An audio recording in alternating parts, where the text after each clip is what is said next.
You ask Tiger to solve. This deals with linear equations with one unknown. The final result is x equals 3. Let's solve it step by step. Group all constants on the right side of the equation. Add 28 to both sides. Simplify the arithmetic.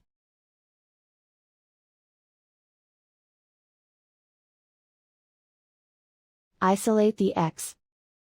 Divide both sides by 19. Simplify the fraction. Find the greatest common factor of the numerator and denominator.